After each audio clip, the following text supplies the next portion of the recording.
तो इस फिल्म की शुरुआत में हमें दो सिस्टर्स से मिलवाया जाता है जो एक नई चर्च के लिए काम कर रही थी। सिस्टर पैक्सटन और सिस्टर बर्नीस इन्हें चर्च के लिए न्यू मेंबर्स लेकर आने थे। जिन लोगों ने उनकी ऑफर एक्सेप्ट की थी, ये लोग उनके घर जाकर उन्हें चर्च के लिए इनविटेशन देने वाले थे। रास्ते में इन दोनों सिस्टर्स को कुछ लड़कियां मिल जाती हैं जो सिस्टर पैक्सटन को बुली करती हैं और सिस्टर पैक्सटन दुखी होकर रोने लग जाती हैं, जिससे हमें पता चलता है कि वो बहुत भोली और बहुत नरम दिल की हैं। ये देखकर सिस्टर बर्नीस उन्हें समझाती हैं कि आपको अपने आप को मजबूत करना होगा, ऐसे रोने से कुछ नहीं होगा जिंदगी में। खैर, बातें करते हुए ये लोग मंजिल पर पहुंच गए थे। रास्ते में बारिश भी होना शुरू हो गई थी और ये दोनों भीगे हुए भी थे। ये लोग आए थे मिस्टर रीड्स के घर, जिन्हें रिलियन के बारे में कुछ सवाल करने थे। मिस्टर रीड इन्हें घर के अंदर बुलाते हैं, लेकिन बर्नीस कहते हैं नहीं, हम अंदर नहीं आ सकते। हमारी चर्च का एक रूल है कि अगर घर में कोई लेडी ना हो तो हम उस घर में नहीं जाते। तब यहाँ रीड ने कहा मेरी वाइफ है और वो किचन में ब्लूबेरी पाइस बना रही है। इन्हें ब्लूबेरी की खुशबू भी आ रही थी घर से, इसलिए उसकी बात मानते हुए ये दोनों घर के अंदर चली गई।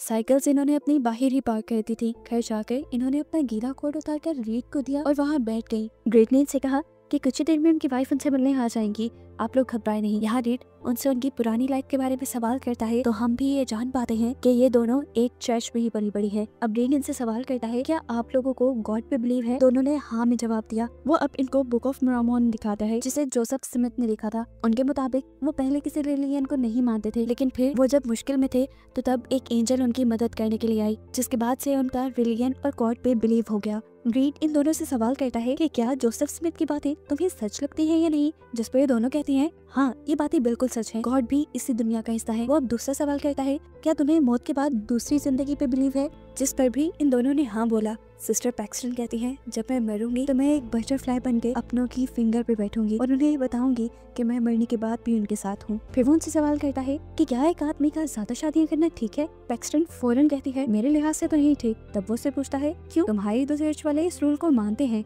तब सिस्टर बर्नीस बोली हाँ ऐसा है, लेकिन वो इसलिए क्योंकि हमारी चर्च वाले अपने मेंबर्स बढ़ाना चाहते हैं और एक फैमिली के जितने मेंबर्स होंगे उतने ही चर्च के मेंबर्स भी बढ़ेंगे, इसलिए उन्होंने ये रूल रखा। जिस बात पर उस आदमी ने कहा नहीं ऐसा नहीं था, मैं बताता हूँ। जोसेफ ने अपनी अय्याशी के लिए ज्यादा शादियां की थी और उसको फॉलो करते हुए ये लोग ज्यादा शादियां करने लग गए और इस सब को रिलीजन का नाम दे दिया। ये सुनकर अब दोनों सिस्टर्स एकदम से बहुत ज्यादा हैरान हो गई। इस आदमी को तो उनसे ज्यादा नॉलेज था। फिर उसने इन दोनों को बताया कि मैंने काफी सारे रिलीजन पढ़े हैं और अब तक का मेरा निचोड़ ये है कि तुम जितना ज्यादा जिस रिलीजन को पढ़ोगे तुम्हें लगेगा कि तुम उतना उस रिलीजन को कम जानते हो। इसके बाद वो उठकर लॉन्च से कमरे की तरफ चला जाता है और कहता है कि अगर तुम मेरी वाइफ से मिलना चाहते हो तो अंदर आ जाओ। इन लोगों को कुछ गड़बड़ लग रही थी, अंदर बिल्कुल अंधेरा था। यहाँ पर पैक्सटन ने जैसे ही कैंडल मोड़ी तो वो ब्लूबेरी फ्रेग्रेंस कैंडल थी और इससे ये लोग जान गए कि वो आदमी झूठ बोल रहा था। उसकी वाइफ नहीं थी उसके घर और ना ही वहाँ कोई ब्लूबेरी पाई बना रहा था। कुछ गड़बड़ महसूस होने पर ये लोग चर्च में कॉल करने का नाटक करते हैं, लेकिन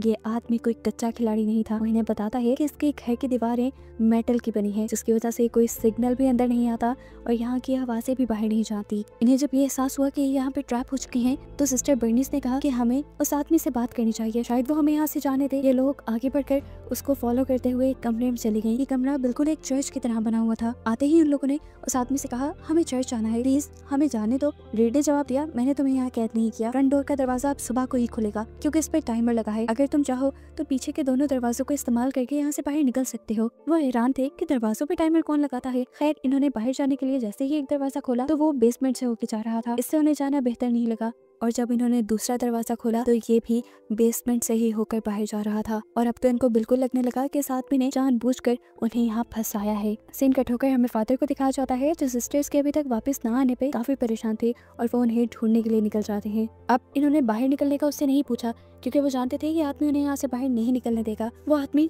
नॉर्मली इनसे बातें करना शुरू कर देता है और इन्हें मोनोपोली नाम की एक गेम दिखाता है और सेम उसी पैटर्न जैसे और भी गेम्स दिखाता है जिन्हें खेलने का तरीका सेम था लेकिन उनके नाम चेंज थे। यहाँ पे बर्नीस को एक लेटर ओपनर दिखा जिसे उसने उठा के अपने पास छुपा लिया मुश्किल वक्त में इस्तेमाल करने के लिए। अब इस आदमी ने बोलना शुरू किया और कहा देखो ये सभी गेम्स सेम है, इन्हें खेलने का तरीका भी सेम है, फिर भी लोग इन्हें खरीदते हैं और बहुत ही शौक से खेलते हैं। इसके बाद वो 3 रिलीजन की होली बुक्स इनके सामने टेबल पे रखता है और इन्हें बताता है कि मैंने ये तीनों पढ़ी हैं, इन तीनों में सेम बातें लिखी हुई हैं, जिसका मतलब था कि एक ही रिलीजन बस ठीक है और बाकी रिलीजन ने पिछले रिलीजन को कॉपी किया है। वो यहाँ पर इन्हें ये भी कहता है कि तुम्हारी चर्च भी फेक है, ना जाने किसने किसको कॉपी किया है। इनकी बातें सुनते सुनते सुनते सिस्टर बर्नीस अपने कोट में हाथ डालती है। उसके कोट में उसकी साइकिल की चाबियां नहीं थी, चाबियां इस टाइम पैक्सटन के कोट में खनक रही थी और वो ये देखकर जान गई कि इस आदमी ने एक प्लान के तहत उन्हें यहाँ ट्रैप किया है। उसने जरूर उनके बाइक्स के साथ भी कुछ किया है, इसीलिए चाबियां अब पैक्सटन के पास है। वो उसके ट्रैप को समझकर उसका सारा लेक्चर सुनकर उससे कहती है, आप जो भी कहे, आपका इस सारा लेक्चर सुनने के बाद भी मुझे गॉड पे और अपनी रिलीजन पे बिलीव है। उसकी बात सुनकर मिस्टर रीड वहाँ पे मौजूद 2 दरवाजों पे बिलीव और डिसबिलीव लिख देता है और कहता है कि अगर तुम गॉड पे बिलीव रखती हो तो बिलीव वाले दरवाजे से जाओ, मैं भी देखता हूँ तुम्हें गॉड क्या सही रास्ता दिखाते हैं या नहीं। ये लोग अब गॉड पे बिलीव करते हुए बिलीव वाले दरवाजे के अंदर चली जाती है। यहाँ पे बहुत अंधेरा था। इन्होंने मोबाइल की टॉर्च ऑन की तो इन्हें वहाँ पे एक टेबल और चेयर दिखा और एक दूर छोटी सी विंडो भी दिखी जिसे लकड़ी से सील किया गया था। ये लोग चेयर उठाकर उस विंडो की सील तोड़ने की कोशिश करती है, लेकिन एक लकड़ी से ज्यादा वो इसे तोड़ नहीं पाई। अब सिस्टर बर्निस पैक्सटन को वो लेटर ओपनर देती है जो उसने उस आदमी के रूम से चुराया था। वो पैक्सटन को कहती है कि मैं इस आदमी को बातों में लगाऊंगी और जब मैं कुछ खास वर्ड्स बोलूंगी तो तुम ठीक वक्त पे उस आदमी के ऊपर हमला कर देना, जिसके बाद हम दोनों बचकर यहाँ से निकल जाएंगे। अब ये लोग यही डिस्कस कर रहे थे कि एक चादर में लिपटी हुई औरत इनके सामने आकर बैठ गई। उसके हाथ में एक जहर वाली पाय थी। वो अब नीचे बैठकर कुछ दुआएं पढ़ने लग जाती है और रीड की आवाज इन्हें बताती है कि ये औरत एक प्रॉफिट है, एक पैगंबर है और ये यहाँ पे अब जहरीली पाई खाएगी और मर जाएगी, जिसके बाद ये औरत तुम्हें ये बताएगी कि उसने मरने के बाद आफ्टर लाइफ में क्या देखा। ये बात सच में मानने वाली नहीं थी, लेकिन खैर ये लोग यहाँ पे रुक गए। सिस्टर बर्नीस ने ऊपर जाकर देखा कि रीड ने अपने घर का एक मॉडल बनाया हुआ था और वो उस मॉडल में उन लड़कियों को जहाँ चाह रहा था वहाँ रख रहा था, जैसे वो लड़कियां इनकी कठपुतलियां हो। जब वो इस काम में बिजी था तो उसने चुपके से एक दरवाजे से निकलकर दूसरे डिस्प्ले वाले दरवाजे में जाने की कोशिश की ताकि वहां से वो निकल पाए, लेकिन उसने देखा कि दोनों ही दरवाजे बेसमेंट के अंदर जा रहे थे, एक ही बेसमेंट के अंदर। डिस्प्ले वाले दरवाजे पे वापस आकर उसने देखा कि वहाँ पे एक माचिस पड़ी है जिसे वो उठाकर यहाँ पे आग लगा सकती है, लेकिन जब उसने वो लेने की कोशिश की तो उसके हाथ नहीं लगी, इसलिए जल्दी से वो अपने वाले दरवाजे में वापस चली गई, जहाँ जाकर उसने देखा कि वो औरत जिसे रीड प्रॉफिट कह रहा था वो जहरीली पाई खाकर मर चुकी है। उसके मरते ही रीड इन दोनों से कहता है कि तुम उस औरत की नसें और सांसें चेक करो, क्या वो मर गई है। ये लोग जब चेक करते हैं वो औरत सच में मर चुकी थी, जिसके बाद रीड ने कहा कि अब ये औरत उठेगी और तुम्हें बताएगी कि उसने आफ्टर लाइफ में क्या देखा। वो यही बात करता है कि अचानक उनके घर की बेल बज जाती है। ये दोनों जानती थी कि फादर ही आए होंगे यहाँ उनको ढूंढते हुए, लेकिन रीड ने जाकर झूठ बोल दिया कि मेरे घर पे इस टाइम कोई भी नहीं है, बाहर साइकिल्स भी नहीं थी, इसीलिए उसकी बात को सच मानते हुए फादर वहाँ से चले गए। यहाँ दूसरी तरफ ये लोग रीड के रूम से वो माचिस ले आई थी जो इनके पास थी। वो बेसमेंट में ये माचिस ऑन करके फादर को ये साइन देना चाहती थी कि वो यहीं पे ट्रैप है, लेकिन इससे पहले ही फादर यहाँ से चले गए। अभी वो यही सब कर रही थी कि पीछे से वो औरत भी जिंदा हो गई जिसे वो प्रॉफिट कह रहे थे। औरत ने जिंदा होते ही इन्हें बताया कि उसने मरने के बाद एक क्लाउड देखा जो जन्नत नहीं था और ये सब भी असल नहीं है। ये कहते ही यहाँ पर रीड आ गया और उस औरत को ले गया। ये सब चीजें देखकर बर्निस मानने को तैयार ही नहीं थी। वो रीड से पूछती है तुमने ये सब कैसे किया? वो मरी थी, मैंने भी चेक किया था। बर्निस इस टाइप फुल कंफ्यूज हो चुकी थी। वो उससे कहती है क्या पता ये उसका नियर डेथ एक्सपीरियंस हो, क्योंकि मैंने भी बचपन में नियर डेथ एक्सपीरियंस किया हुआ है और जब मैं बिल्कुल मरने के करीब थी तब मैंने भी ऐसी ही कुछ चीजें हेलुसिनेट की थी, लेकिन फिर गॉड ने मुझे एक नई लाइफ दे दी। ये सारी बातें करके असल में सिस्टर बर्नीस रीड को डिस्ट्रैक्ट कर रही थी। बातें करते करते वो जोर से मैजिकल अंडरवेयर कहती है, यानी ये वो टाइम था जब पैक्सटन ने रीड के ऊपर हमला करना था। इससे पहले कि पैक्सटन उसे मार देती, रीड जल्दी से अपने पास से एक चाकू निकालकर सिस्टर बर्नीस का गला काट देता है, जिसे देखकर पैक्सटन झंझला गई। उसने पूछा ये क्या किया तुमने? जिस पर रीड ने कहा कि ये लड़की असल नहीं है, ये एक स्टिमुलेशन है। वो अब उसे मारने के बाद के कटे हुए हाथ से एक चिप निकालता है और उसे कहता है देखो ये इसकी चिप, जिस पर पैक्सटन कहती है ये चिप नहीं है, ये बर्थ कंट्रोल के लिए एक इम्प्लांटेशन है और मैं जानती हूँ तुमने जो सब किया वो कैसे किया। वो औरत जिसे तुम प्रॉफिट कह रहे हो वो सच में मरी थी, लेकिन फिर पहले मरने वाली औरत और दूसरी औरत दोनों चेंज थी। मैंने देखा था उनके बैठने के तरीके भी चेंज थे और इन औरतों के बदलने का काम तब हुआ था जब हम लोग ऊपर माचिस लेने के लिए आए। ये सब तुम्हारा कंट्रोल प्लान था और मैं जानती हूँ कि बेसमेंट में जरूर कोई गड़ा भी है जिसके अंदर वो औरत अभी मरी पड़ी होगी। रीड उसकी बातें सुनकर हंसने लगता है और उसे कहता है तुम ये सब साबित कैसे करोगी? तो पैक्सटन कहती है मैं वो सीक्रेट पैसेज ढूंढ लूंगी, जिस पर वो हंसने लग जाता है और कहता है यहाँ कोई सीक्रेट पैसेज नहीं। और ये सुनकर पैक्सटन दोबारा उसी बेसमेंट में जाती है सीक्रेट पैसेज ढूंढने के लिए और उसे मिल भी जाता है। हैरानकुन तौर पे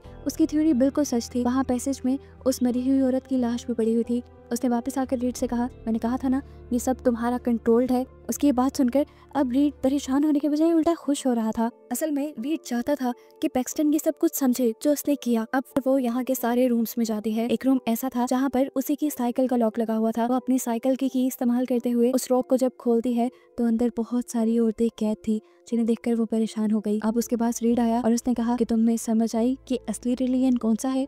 जिसके जवाब में वो एक लंबी स्टोरी सुनाना शुरू करती है। उसकी आवाज में दुख नजर आ रहा था। उसने बोलना शुरू किया और कहा कि तुमने सब प्लान किया हुआ था, जब से हम यहाँ आए तब से तुमने प्लानिंग करना शुरू कर दी। हमारे हाथ से हमारे कोट लिए और साइकिल की चाबियां निकाली, साइकिल को अंदर रखा और फिर तुमने वो सब करवाना शुरू कर दिया जो तुम चाहते थे। सारी चीजें तुम्हारे कंट्रोल में थी। मतलब तुम ये समझाना चाह रहे हो कि असली रिलीजन कंट्रोल है तुम्हारे ही मुताबिक। हम जिस भी रिलीजन को फॉलो कर रहे हैं वो सिर्फ हमारे माइंड को कंट्रोल कर रहा है। वो सब हमारी सोच नहीं है, बल्कि हमारे रिलीजन के थ्रू हमें कंट्रोल करवाया जा रहा है। ये सुनकर अब रीड खुश हुआ था कि पैक्सटन को सब समझ आ गई थी। उसने कहा हाँ, सारे ही रिलीजन हमें कंट्रोल करते हैं। पैक्सटन को पता नहीं क्या चीज दुख दे रही थी। वो अब अपने पास छुपाया लेटर ओपनर निकालती है जो उसे सिस्टर बर्नीस ने दिया था और एकदम से पीछे मुड़कर उस आदमी के गले में स्टैप कर देती है। उसे मारने के बाद वो फौरन ऊपर जाती है, ऊपर कमरे में जहाँ रीड ने इस घर का मॉडल बनाया हुआ था।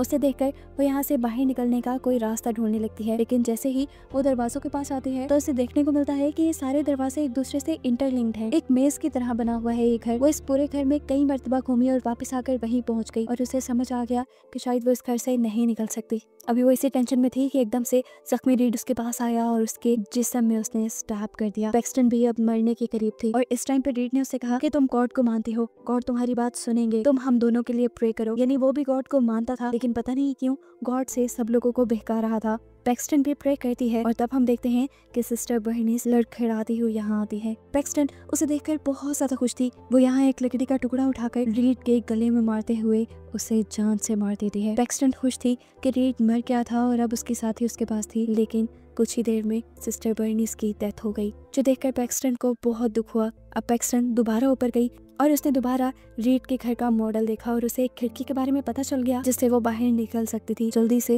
वो इस खिड़की को खोलकर फाइनली यहाँ से बाहर निकल गई, यहाँ से आजाद हो गई। और यहाँ से निकलते ही एक तितली आकर उसके हाथ पे बैठी। वो जानती थी ये सिस्टर बर्नीस की ही सोल है जो उसे बताना चाह रही है कि वो हमेशा उसके साथ रहेगी। ये देखकर वो खुश हुई और उसका इस चीज पे भी बिलीव बन गया कि मरने के बाद भी एक आफ्टर लाइफ है। उसके बाद समझते ही वो बटरफ्लाई यहाँ से गायब हो जाती है और यहीं पे ये स्टोरी भी खत्म हो जाती है।